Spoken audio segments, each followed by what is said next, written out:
नमो अरिहन्ताणं नमो सिद्धाणं नमो आयर्याणं नमो वज्रायाणं नमो लोये सौवसाहुणम्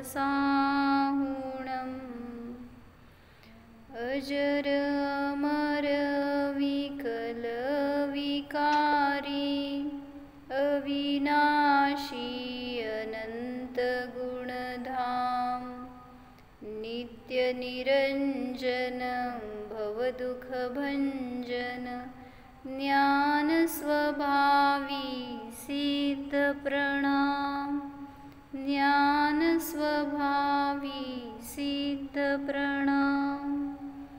जय बोलो अनंतानंत सिद्ध भगवान की जय। विराग सनातन शांत निरंश निरामय निर्भय निर्मल हंस सुधाम विबोध निधान विमोह प्रसिद्ध विशुद्ध सुसिद्ध समूह विवर्ण विगंध विमान विलोभ विमाय विकाय विशब्द विशोभ अनाकुल केवल सर्व विमोह प्रसिद्ध विशुद्ध सुसिद्ध समूह।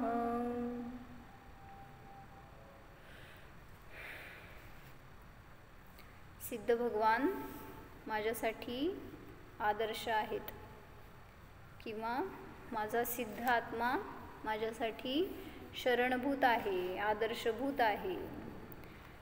तर त्या आत्म्याचं स्वरूप कसं आहे हे आपण बघतोय। तर सगळ्या छंदांमधून त्यांनी एकच शब्द रिपीट केला आहे, कसा आहे सिद्ध आत्मा? विमोह स्वरूप आहे। म्हणजे काय हो? मोहविरहित आहे, मोहाने सर्वथा रहित आहे। तर आता त्याचं असं का बरं सांगावं लागलं? प्रत्येक छंदामध्ये विमोह स्वरूप आहेत, सिद्ध विमोह स्वरूप आहेत, हे का सगळीकडे सांगितलं? एकदा सांगून थांबले नाहीत, प्रत्येक छंदामध्ये घेतलंय ना त्यांनी शेवटी। जसं आता काय घेतलं? अनाकुल केवल सर्व विमोह। तर सगळ्या छंदाच्या सगळ्या विशेषणांच्या बरोबर त्यांना विमोहता दाखवायची आहे। जसं मॅक्झिमम विशेषण मोहाच्या निषेधार्थच आहेत, जसं की विराग आहे, परत विमान विकाय विशब्द विशोभ, हे सगळे काय आहेत? तो सगळे मोहाचेच रूप आहेत। जसं आपण सांगतो काय, क्रोधमान मायालोभ म्हणजे मोह आहे, पुढं हास्यरती हे सगळं मोह आहे, मिथ्यात्व म्हणजे मोह आहे, भय म्हणजे मोह आहे। मग वेगळे वेगळे रूप आहेत ना मोहाचे। जसं काय इच्छा झाली तर तो पण मोह आहे, आकुलता झाली तो पण मोह आहे। असं वाटतं का आपल्याला? मोह किती प्रकारचा आहे? जिथं जाईल तिथं त्या प्रकारचा मोह आहे। इथं आल्यावर कसला मोह आहे तुम्हाला? धर्मक्षेत्रात आल्यावर काय मोह असतो? इथं राहा वाटतं, हा पण मोहच। घरी जावं वाटलं तर तो पण मोहच।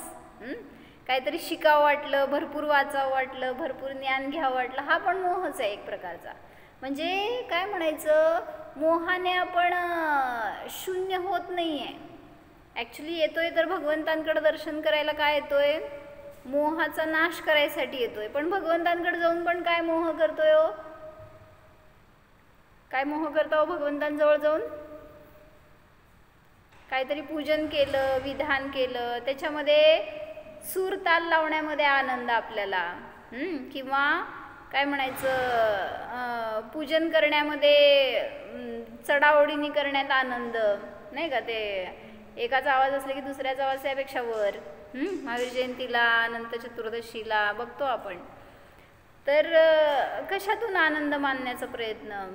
म्हणून सांगतायत की तिथं जिथं मोहाचा नाश करायचं स्थान आहे तिथं जाऊन पण मोह केलो तर कुठं मोहाचा नाश व्हायचा आपला? म्हणून सांगितलं घरात गेल्यावर घरातला मोह वेगळा असतो, मंदिरात आल्यावर मंदिरातला मोह वेगळा, बाजारात गेल्यावर अनेक प्रकारचा मोह, दुकानात गेला तुमच्या तिथं वेगळ्या प्रकारचा मोह. म्हणजे काय म्हणायचंय की दवाखान्यात गेला तिथं कसला मोह असतो? दवाखान्यात मोह असतो का काका? मोहाची वेगवेगळी रूप आहेत बरं का. मोह म्हणजे काय? मोह म्हणजे आसक्ती असंच नव्हे, मोहाचे वेगवेगळे रूप आहेत. मग दवाखान्यात कुठला मोह असतो? कुठला प्रकार मोहाचा?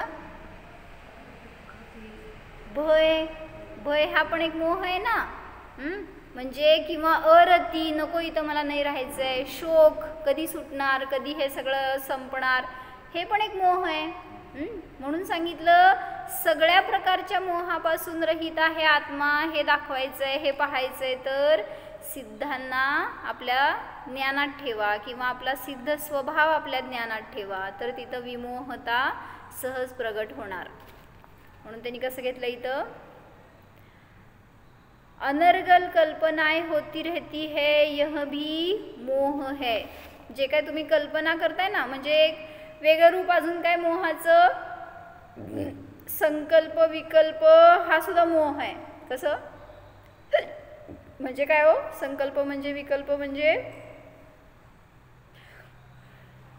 सांगितलं होतं ना मागं. काय सांगितलं होतं? संकल्प म्हणजे काय? समयसारमध्ये आलेलं. संकल्प म्हणजे परद्रव्य माझं आहे हा विचार, त्याला म्हणायचं ज्ञेयाला पाहून ज्ञानामध्ये तशा प्रकाराने विचार करणं, हे झालं संकल्प. आणि विकल्प म्हणजे काय? त्या ज्ञेयामुळं माझ्यामध्ये काहीतरी कमी जास्त मानणं, सुखी दुःखी मानणं. जसं माझी आई हे झालं संकल्प, आणि मी सुखी मी दुःखी हा झाला विकल्प. असं सांगितलंय समयसारच्या 13व्या गाथेमध्ये, त्यांनी शेवटी घेतलेलं आहे भावार्थामध्ये. संकल्प म्हणजे काय घेत आहे समयसार? इथं आहे, आत्ता हे घेतलं ना पुस्तक, तिथंच आहे. त्यांनी स्पेसिफिक व्याख्या घेतली आहे तशी ज्ञेयाची आणि ज्ञानाची. उदाहरणार्थ हे सांगितलं, पर कुठल्याही तरी वस्तूला माझी म्हणणं हे झालं संकल्प. जसं मागं सांगितलं होतं ना, प्रद्युम्ननी काय केलं? प्रद्युम्नचं अपहरण झालं होतं लहान असताना. बालक अवस्थेमध्ये तो विद्याधराला आणि त्याला घेऊन गेला होता ना. आणि मग त्यावेळेस तिथं 16 वर्ष तो तिथं वाढला. कोणाकडं? त्या विद्याधराकडंच. आणि मग तिथं त्यालाच तो आपले माता पिता समजत होता. त्यामुळं त्यांनी संकल्प काय केला होता? ही माझी माता, हे पिता, हा संकल्प झाला. तसंच आपण पण काय करतोय हो? त्याचे ते रियल नव्हते माता पिता, पण तरीसुद्धा त्यांनी जी बुद्धी जोडली ती ते संकल्पानेच जोडली ना. म्हणून काय सांगितलंय? द्रव्य कर्म, भाव कर्म और नो कर्म आदि पुद्गल द्रव्यों में अपनी कल्पना करने को संकल्प कहते हैं. काय सांगितलंय? लिहा. क्यों नाही लाय बुक? तिथं आहे, घ्या खाली, मागं बुक आहे लिहायला. संकल्प म्हणजे काय म्हणलं दीपाली भाभी? संकल्प म्हणजे काय, विकल्प म्हणजे काय?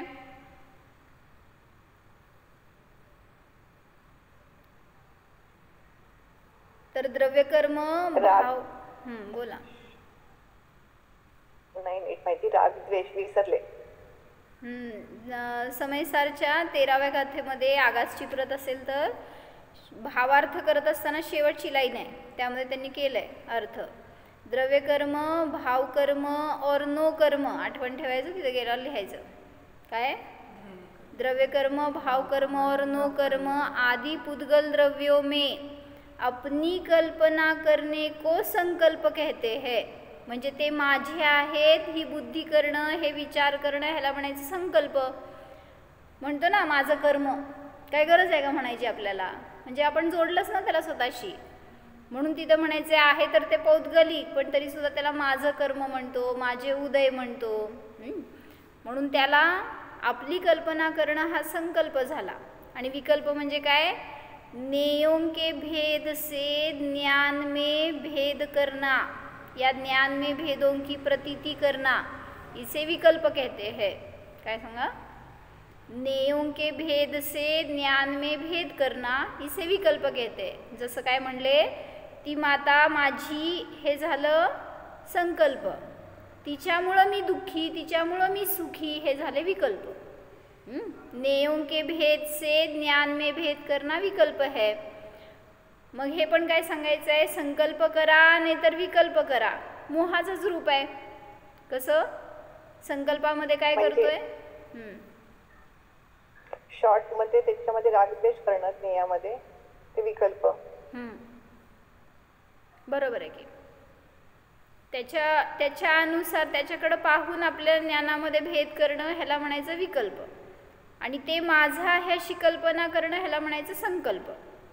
मला विचारायचं होतं, संकल्प आणि विकल्प याला मोह कसं म्हणायचं, मोह आहे का नाही आहे, कुठल्या मोहाचा भेद हा, मिथ्यात्व माझं आहे ना, ममत्व आले. बर, अजून ऍक्च्युली याच्यामध्ये सगळंच आलं ना, एकत्व, ममत्व, कर्तृत्व, भोक्तृत्व सगळेच आले. नाही, आपण जे लावतो ना आता दर्शन मोह, चारित्र मोह, तर त्याच्यामध्ये दर्शन मोह घेतलं, हे माझे आहेत आणि त्यांच्यामुळं मी सुखी दुःखी आहे, हे सगळं दर्शन मोह म्हणजे मिथ्यात्वच आहे. परामुळं तर तुम्ही सुखी दुःखी नाही होत, पण तरी सुद्धा मानतोय तसं म्हणजे मिथ्यात्व आहे. आणि विकल्प हे काय म्हणायचं, संकल्प म्हणजे पराला मी मानणं, हे दर्शन मोह झाला, ते मी नसताना मी मानणं हाच झाला मिथ्यात्वाचा भेद. आणि त्याच्यामुळे मी सुखी दुःखी मानणं हे सुद्धा मिथ्या कल्पनाच आहे. चारित्र मोहामध्ये त्यांच्यामध्ये रती करणं, अरती करणं, शोक करणं, भय करणं हे सुद्धा सगळं मोहाचंच रूप आहे. म्हणून सांगितलं संकल्प विकल्प सुद्धा एक प्रकारचा मोह आहे. जे काय तुम्ही अनर्गल कल्पना करता ते सुद्धा एक मोहाचं रूप आहे. मग असे सगळे विचार आपले सतत चालू आहेत ना, मोहाशी धरूनच चालू आहेत. म्हणून त्या मोहाचा नाश करण्यासाठी प्रत्येक छंदामध्ये त्यांनी विमोह हे शब्द घेतला. त्याच्याद्वारे स्वतःचं रूप दाखवलं की मी कसा आहे, विमोह स्वरूप आहे. एक संकल्प म्हणजे माझे द्रव्य कर्म, माझे भावकर्म, माझं अनुकर्म, असं माझं मी म्हणणार द्रव्य कर्माला. पण बरोबर आहे की असंच म्हणणं म्हणजेच संकल्प आहे, म्हणजेच मोह आहे हे सांगायचं. आपण असं कुठं म्हणतो माझ्या कर्माला, म्हणजे आपण ममत्व कधी करतो कर्माशी. माझं कर्म म्हणता ना, उदयाला आल्यावर तुम्हाला त्रास व्हायला लागल्यावर काय माझं कर्म आहे म्हणता का नाही म्हणत, कमीच म्हणते. माझं शरीर असलं आहे म्हणजे नो कर्माला माझं म्हणलं तुम्ही. माझे भावकर्म म्हणजे माझा राग डेंजर आहे बरं का, काय केलं, भावकर्माला माझं केलं. म्हणजे विचारायचं काय होतं की हे संकल्प विकल्प रूप परिणाम सुद्धा आपल्याला असं वाटत नाही की मी चूक करतोय. जसं माझं घर म्हणत असताना काय चूक केली का, बरोबर आहे हो, माझं घर, माझे कपडे म्हणायचे नाहीत का मी, कसं कहो पर मानो मत सांगितलं ना.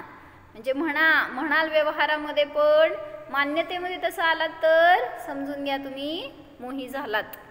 संकल्प आणि विकल्प हा मोह आहे का नाही आहे, आणि कसं, तर संकल्पाची व्याख्या वाचली आम्ही त्यातनं आत्ता. संकल्प म्हणजे काय सांगितलं, हां सांगा.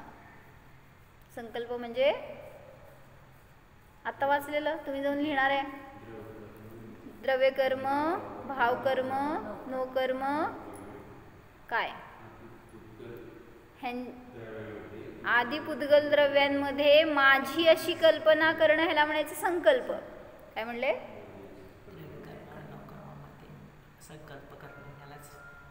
त्याच्यामध्ये माझी अशी कल्पना करणं हे संकल्प झाला. असं बसा माझ्याकडं. काय म्हणले, मग ह्याला मोह कसं म्हणायचं असं माझा प्रश्न होता. आणि विकल्प म्हणजे नाही, बसा की चालतंय, फक्त इकडं दोन करा. आणि विकल्प म्हणजे बोला की भाभीजी म्हणून लिहून घ्यायचं असतं माहिती आहे का, तिथे जाऊपर्यंत विसरूनच जाणार. नेयों के भेद से ज्ञान में भेद करना इसे विकल्प कहते हैं. त्याला मोह कसं म्हणायचं मग, नेयाच्या भेदाने ज्ञानामध्ये भेद करणं हा मोह कसा. त्याच्यामुळं मी सुखी दुःखी मानतोय ना स्वतःला, म्हणजे त्याच्यात रती अरती हे सगळे मोहाचेच भेद आहेत. म्हणून तुम्ही कुठंही जावा त्या मोहाला घेऊनच फिरतोय. म्हणून त्यांना विचारलं मी आता इथं आलाय तर मोही आहात का निर्मोही आहात? काय काकी, मोह घेऊन आलाय का सोडून आलाय? काय बोलू विचार? चारित्र मोहनीयामध्ये गेले का? चारित्र मोहनीयामध्ये जाणार म्हणजे मी दर्शन मोहनीयात पण आलंच की ते. तुमच्यामुळं मी सुखी दुखी, मान्यता चुकीची असेल तर मिथ्यात्वच आहे तो पण. म्हणजे पाहिजे तसं त्याला फिरवू शकता. आहे तर मिथ्यात्व. जाऊ.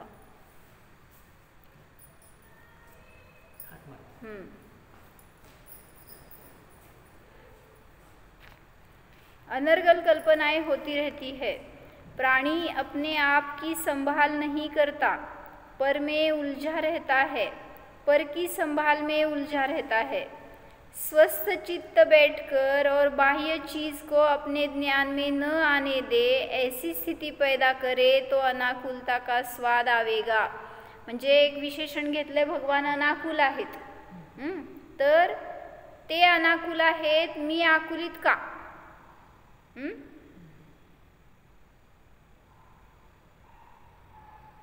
असं कसं झालं?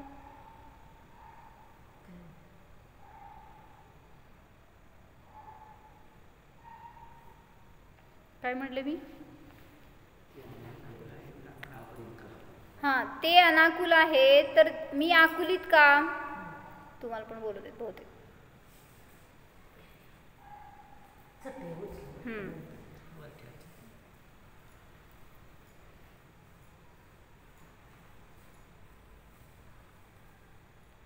तर त्यांनी त्यासाठी हेतू दिला इथं, स्वस्थ चित्त बैठकर बाह्य चीज को अपने ज्ञान में न आने दे, ऐसी स्थिती पैदा करे तो अनाकुलता का स्वाद आवेगा. म्हणजे काय म्हणायचं आहे, तुम्ही ध्यानाला बसलाय आणि ध्यानाला बसल्यावर तुमच्या ज्ञानामध्ये सारखं काय येत आहे, परद्रव्य येत आहे, काही ना काही इकडचे तिकडचे विचार येत आहेत, वेगवेगळे विषय येत आहेत, म्हणून आकुलता होतीये.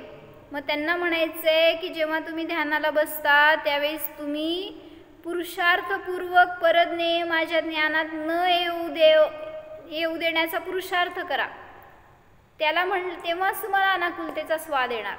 म्हणजे काय करायचंय, एका विषयाला धरा, कोणाला? स्वतःला धरा, तर अन्य ज्ञ येणार नाही त्या ज्ञानामध्ये आणि त्याच्या निमित्तामध्ये अनाकुलता प्रगट होणार. परत वाचू. स्वस्थ चित्त बैठकर और बाह्य चीज को अपने ज्ञान में न आने दे, ऐसी स्थिती पैदा करे तो अनाकुलता का स्वाद आवेगा. तेव्हा काय करायचं आहे, म्हणजे सांगतायत ध्यान करा. कोणाचं? स्वतःच्या शुद्ध आत्म्याचं ध्यान करा. त्यावेळेस तिथं एक अशी तुम्ही असं एक एन्व्हायरमेंट तयार केलं की ज्याच्यामध्ये सम्यक दर्शनाची योग्यता प्रगट होणार, जिथं स्वसंवेदन ज्ञान होणार, स्वतःला जाणू शकणार, अशी आपण स्वतःसाठी केलेली ती तयारी आहे. नाहीतर असं पण अनेक जणांचं बघतो आपण, जसं की शून्यात बघत बसतात. असत ना एक जण की काहीतरी विचार करायचं तर असं टक लावून कुठंतरी काहीतरी विचार, तंद्री म्हणता तुम्ही, काय म्हणता? तर त्याला काय म्हणायचं मग? तो जीव अनाकुल आहे का आकुलित आहे? हो,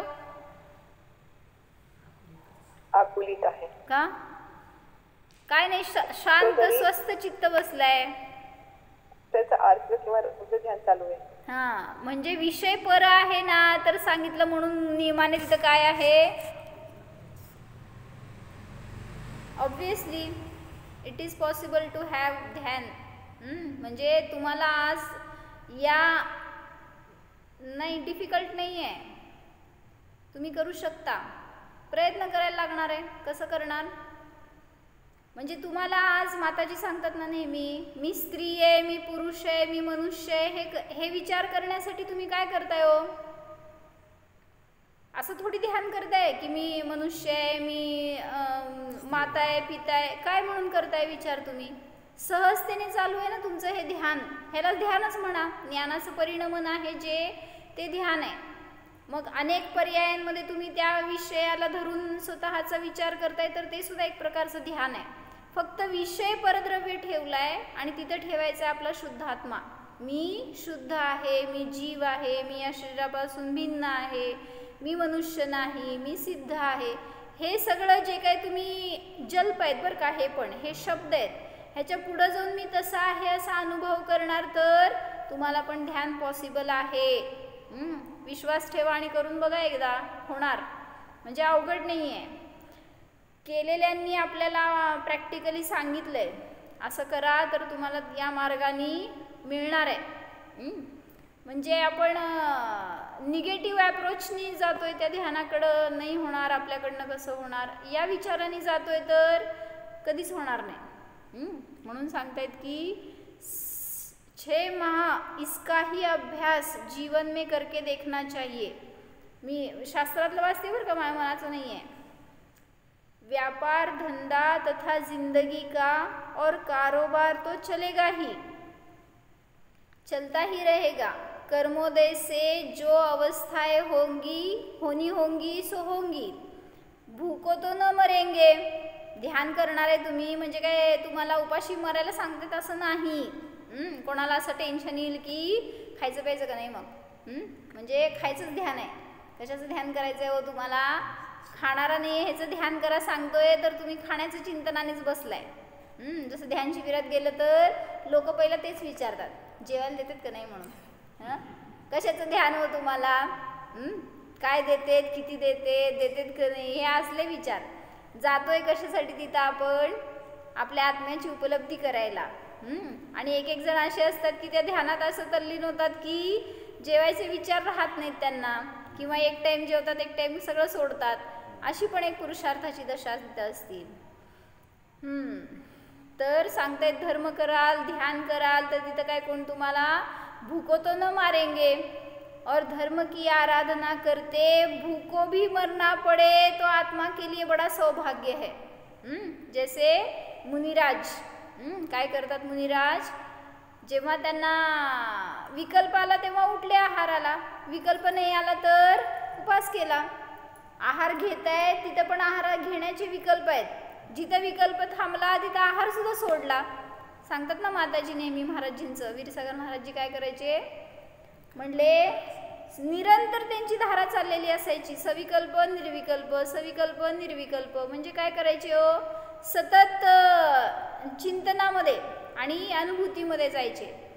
मग ते आहाराला गेले होते एकदा आणि काय झालं, आहार घेत असताना सुद्धा त्यांची धारा अंतरंगामध्ये असायची. ते बघणार, शोधन करणार, हवा असेल ते खाणार, आणि ते चरवण करेपर्यंत तर काय काम आहे हो तुम्हाला. आपण काय करतो जेवत असताना, टीव्ही चालू असतो हो ना, काय करता, काय खातो हे पण ध्यान नसतं त्यामुळं. मग म्हणून एका प्रवचनामध्ये आलं होतं की म्हणले ॲटलिस्ट जेवणाच्या काळामध्ये तरी टी व्ही मोबाईल ह्याचा त्याग करा. ॲटलिस्ट तुम्हाला शक्य असेल त्यावेळेस तर मौन घ्या, जेणेकरून की जे खातोय त्याच्याकडं लक्ष राहावं, परत त्याच्यामध्ये हिंसा काय होऊ नये, परत त्याचं काहीतरी शरीराला आपल्या युजफुल होतं वापर. म्हणजे काय लक्ष नसताना खाल्लं तर त्या अंगी लागत नाही म्हणतात ना. मग ते जे खातोय त्याचा आनंद घेत तरी खावा, नाही तर जाऊ देत. आणि त्या भोजनाचा आनंद घ्या म्हणत नाही आहे मी, आत्म्याचा आनंद घेत खावा. तेवढा तर वेळ मिळतोय आपल्याला स्वतःसाठी. नाहीतर ते पण आपण टी व्ही बघत करणार तर काय म्हणताय. असा प्रश्न विचारला मला, जेवताना मौन का पाळायचं म्हणून. पण आपण म्हणतो ना जिनवाणी, म्हणजे आपण शब्द आहेत ते जिनवाणी म्हणजे आहेत म्हणून तसे आपण त्याच्या मुखाने जिनवाणी बोलत नाही. ते पण सांगितलं ना कारण की प्रत्येक शब्द म्हणजे शब्द ब्रह्म म्हणला जातो, जिनवाणीचा अक्षर आहे ते. आणि तुम्ही जेव्हा उच्चारण करणार तर नियमाने तिथं आपलं तोंड खरकट असतं, आणि मग त्याच्याद्वारे तुम्ही जे काय बोलणार तर जिनवाणीचे शब्द आले बाहेर. म्हणून तो पण एक प्रकारचा अभिनय आहे, म्हणून ते शब्द काढणं योग्य नाही. म्हणून मौन पाळा बेस्ट आहे. नाही पाळू शकत ॲटलिस्ट टी व्ही आणि मोबाईल तरी नको. म्हणजे अनेकांचं असं बघितलं की बिझनेस म्हणणार, काम म्हणणार, आणि सारखं ते मोबाईलवरच. जेवणसुद्धा एक झालं की एक फोन, एक झालं की एक फोन. म्हणून आम्ही पप्पा जेवायला बसले ना, त्यांचे पण फोन चालू असले की सरळ त्यांना सांगतो, एक तर 10 मिनिटांनी फोन करा, नाहीतर त्या फोनला जवळ बाजूला काढून ठेवायचं, जेणेकरून त्याचं वाजलं तरी पण घेण्याचे भाव न व्हावेत. आम्ही असताना बरं का, नसताना काय करतात माहीत नाही आपल्याला, पण आपल्याला अंतरंगातून व्हायला पाहिजे तसं की हां काय म्हणताय? पूर्वभूमी जन्म सांगितलं त्यांचा ना, काय काय जे जेवताना बोलतात त्यांचं पूर्वभूमी हां ते पण सांगितलंय कुभोगभूमी जन्मतो, त्यांचा पूर्वभूमी जन्म सांगितलंय ना हो त्रिलोकसार मध्ये आलंय. ऍक्च्युली ते सगळं मुनींचं चर्या म्हणून दाखवलंय, पण ऍक्च्युली ते आहेच, तथ्य आहे त्याच्यात पण. जर तुम्ही बोलत जेवलात तर कुभोगभूमी जन्मता. आता बोला का जेवा, कसं जेवणार? तर म्हणून सांगतात की थोडंसं आपण आपल्यासाठी प्रयत्न करू शकत नाही का हो? इतकं तर दिवस रात्र बडबड करतोय, जेवत असताना थोडंसं तेवढ्यासाठी तरी त्या इंद्रियांना शांती द्या ना. जेवणार पण बोलणार पण सगळं रसनेंद्रियाचं कार्य. म्हणजे आणि असं कंटिन्युअस तुम्ही बोलत राहिलाय तर रात्री झोपेत पण बोलतो मग. म्हणून सांगितलं थोडी साधना आपल्याला आत्ता घरात आहे तर कशी मुनित्वाची साधना करणार, कसे ते संस्कार होणार? मुनी झाल्यावरच करतो म्हटल्यावर होणार आहे का हो? आत्ता करा ना, जे काय आपल्याला शक्य आहे ती गोष्ट करू शकतो. एकासन करू शकत नाही, उपास करू शकत नाही, जाऊ देत. जेवताना मौन तर घेऊ शकतो ना, काय अवघड आहे? काय म्हणताय? येस म्हणा, सगळ्यांचं थांबून दिसू दे मला. मौन पाळायला जेवताना समोरचा सतत विचारतात कसं झालंय, मीठ बरोबर आहे ना, हे ठीक आहे ना, असं विचारायला लागते. मग उत्तर म्हणजे आपण काही ना काहीतरी हा मान हलवून किंवा काहीतरी होतच ना शेवटी. आम्ही नाही काय बोलत, आम्हाला कोण विचारत नाही. म्हणजे हे पण नाही करायला पाहिजे ना, म्हणजे हे सगळं ठीक आहे. एक प्राथमिक दशेमध्ये हे तरी करू पहिल्यांदा आपण की उच्चारण रूपाने शब्द तरी नको बोलायला, जेवढं ते तरी शक्य आहे आपल्याकडून. बाकीचं सगळं लय अशक्य वाटतंय, अवघड वाटतंय.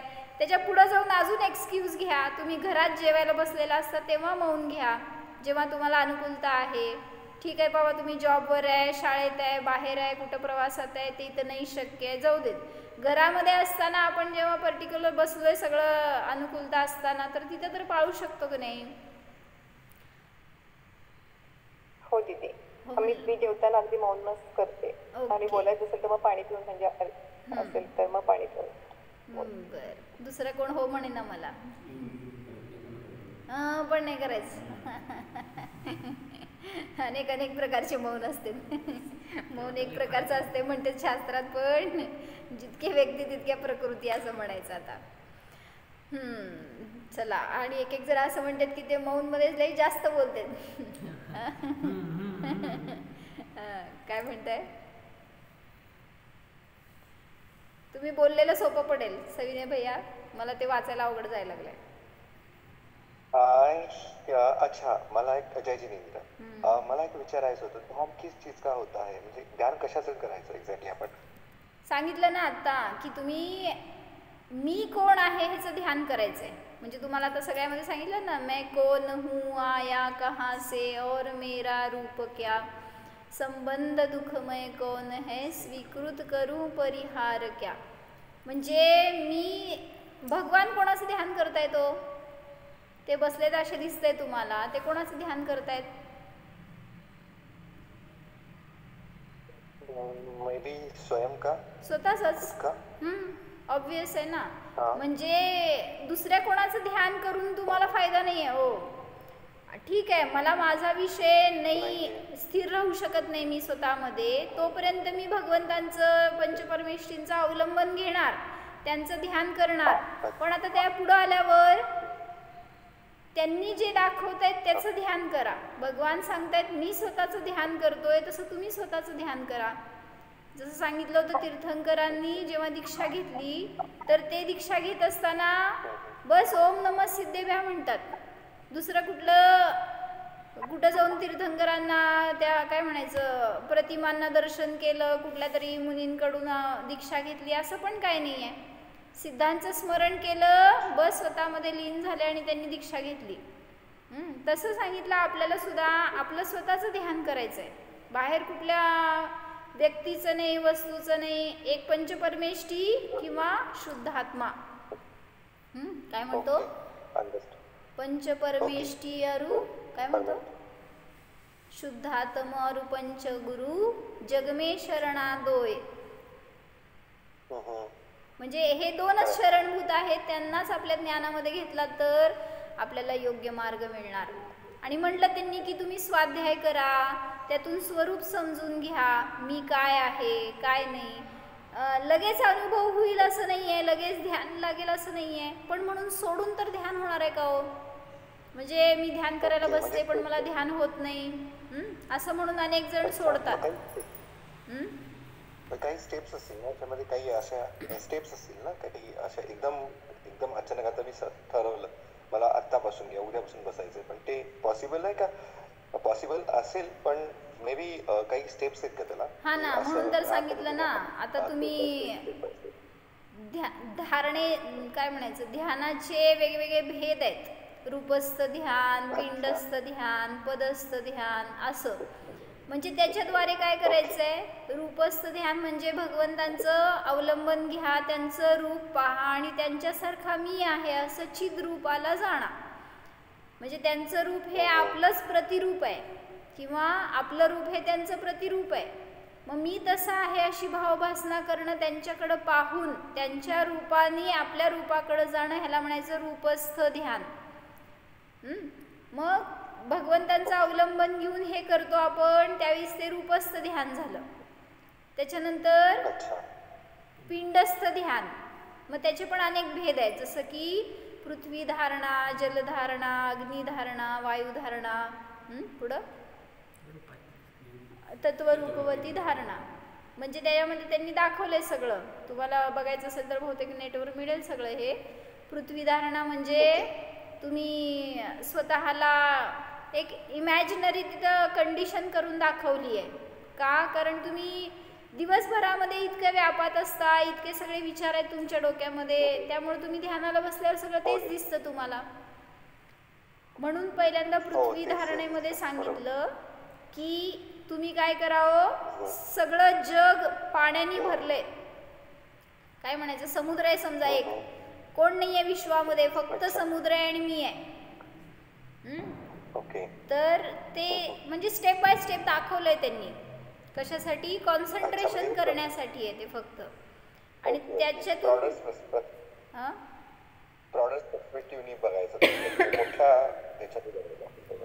आणि मग ते कॉन्सन्ट्रेशन झाल्यावर तुम्हाला विषय कुठला घ्यायचा आहे हे दाखवलं शेवटी तत्वरूपवती धारणेमध्ये, की जो काय तो राहिलेला शेवटी जो आहे तो निर्मळ शुद्ध आत्मा आहे. बाकी दुसरं जगात मायासाठी दुसरं काही नाही आहे.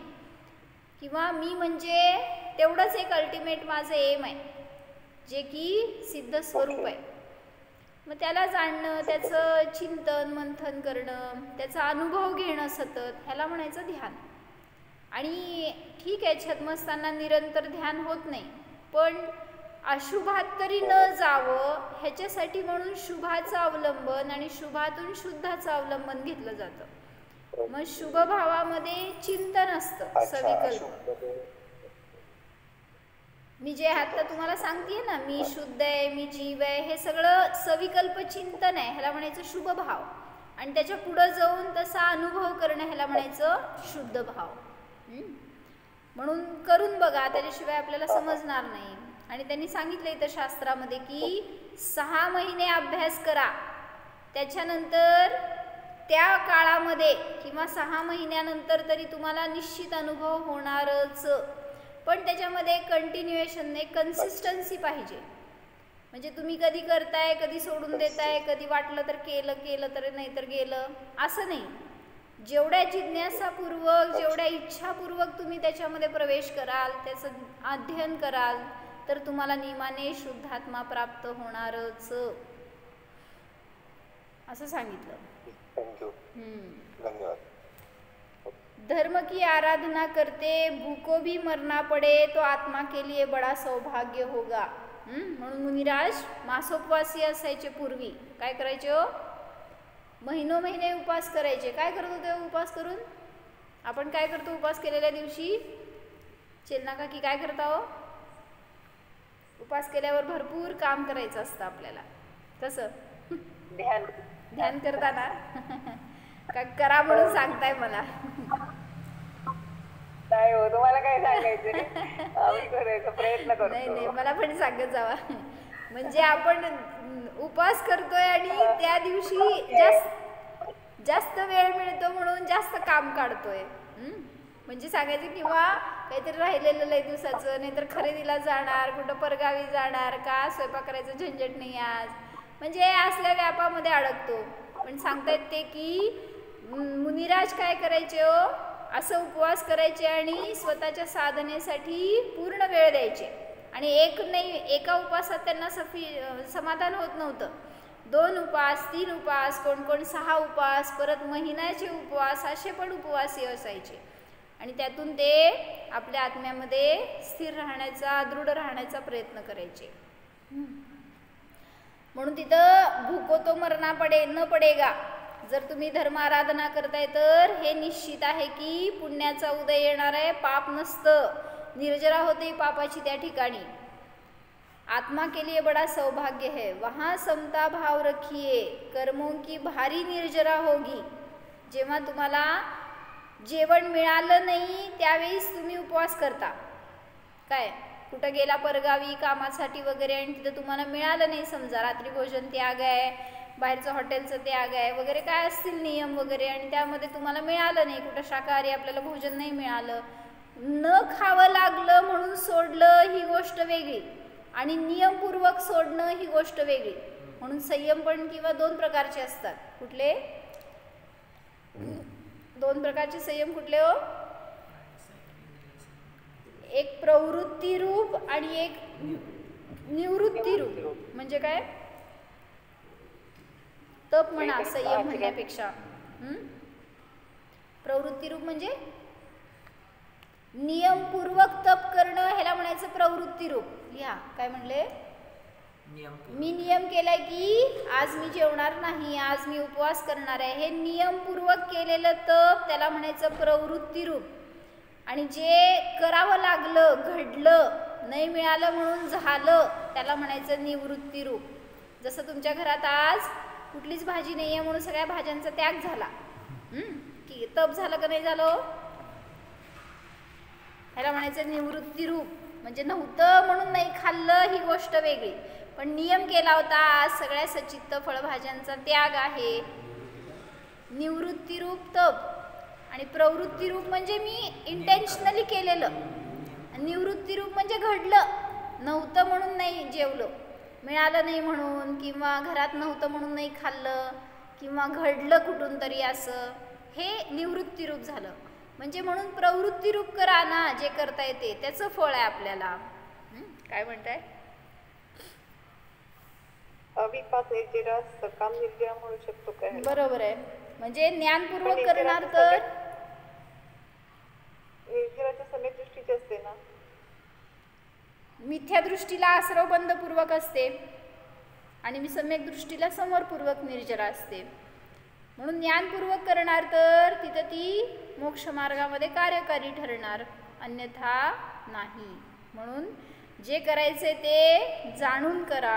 आणि आत्ता पण व्रत उपवास आधी करताय तुम्ही तर त्याच्यामध्ये पण आपल्याला पहिल्यांदा ही भावभासना असावी, हे करणारा मी नाही आहे, जसं खाणारा मी नाही आहे तसंच न खाणारा सुद्धा मी नाही आहे, ह्याची भावभासना करा.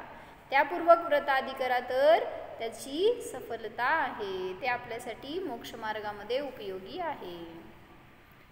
पूजन करतोय, खाणारा मी नाहीये, तुम्ही खाणारा नाही आणि न खाणारा काय तुम्ही आता म्हणाला, उपवास करणारा पण मी नाही. म्हणजे खाणारा मी नाही आहे, उपवास करणारा पण मी नाही आहे. उपवास करणे हा स्वभाव आहे का माझा, त्याच्यात पण मी जाणणार आहे. म्हणून कोणाला असं अहम होतं की मी किती चांगले उपवास करतोय, इतके उपवास घडतात माझ्याकडून, किंवा काही मला त्रास होत नाही, कशाचा पण अभिमान. म्हणजे तिथं करणारा आला की ना भाव, उपवास करणारा मी हा भाव आला. म्हणून सांगतायत की खाणारा मी नाही आहे तसं उपवास करणारा सुद्धा मी नाही आहे, ती क्रिया घडली. सांगितलं का हो भाऊबली स्वामींनी की मी 1 वर्ष उपवास केले ते, बरं का? किती जणांना सांगितलं? का लिहून ठेवलं कुठं, का कुठं कोरून ठेवलं? घडले ते. तिथं काय त्यांना तो उपदेश नव्हता किंवा त्याचं काय महत्त्व नाही आहे. काय करायचं होतं ते साध्याची प्राप्ती झाली आणि त्याच्यातून मोक्ष झाला. कोणाचं? प्रवृत्ती रूपच की. निवृत्ती कशा? निवृत्ती ही अज्ञानीची झाली हो. कारण अज्ञानीला काय मिळालं नाही म्हणून नाही खाल्लं असे भाव असतात. आणि मग तो सांगेल सगळ्याला की मी काल जेवलो नाही बरं का. म्हणजे का? नियम केला नव्हता पण नाही मिळालं म्हणून जेवलो नाही. जसं मागं सांगितलं होतं उदाहरण की दुकानामध्ये सीझन चालू असेल, गिरायक असेल तर म्हणजे जेवायला बसायला सुद्धा वेळ नसतो. घर तिथंच, दुकान तिथंच, तर डबा पाठवतात आणि डबा सुद्धा तो उभारून खायला सुद्धा आम्हाला वेळ नसतो. म्हटले सकाळपासून संध्याकाळपर्यंत जेवणाचा त्याग केला. कशासाठी हो? आत्मध्यानासाठी करा की, त्यातून उलट मोक्षाला जाताल. पण त्या धंद्यासाठी करेल तर ते सुद्धा सगळा व्यर्थ व्यापार झाला किंवा काय म्हणायचं निष्फळ क्रिया आहे ती. शरीराला कष्ट देणे आहे, उपवास करणे नाही. म्हणून जे करतोय ते ज्ञानपूर्वक करायला पाहिजे. त्याच्यातून आपला आत्मा उद्देश असावा, त्याचं ध्यान, त्याचं चिंतन, अनुभवन हेच ध्येय असावं तर केलेला संयम उपयोगी आहे, अन्यथा नाही.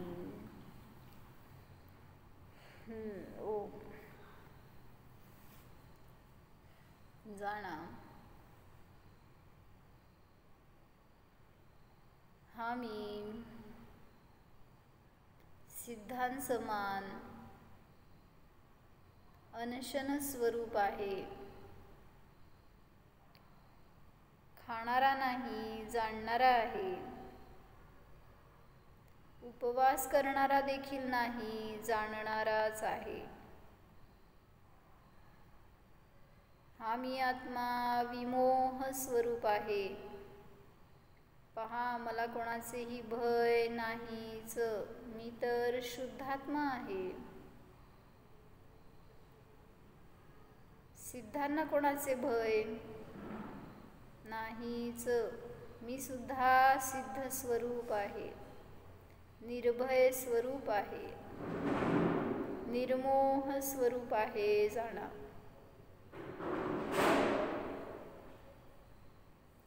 सिद्धोहम